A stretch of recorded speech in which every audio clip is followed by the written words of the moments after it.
Poco X3 phone suddenly cannot on due to CPU problem. First, dismantle the RAM,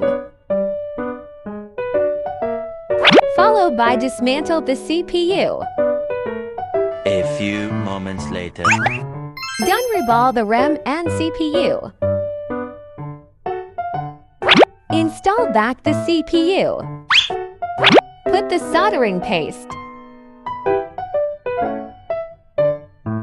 Install back the RAM.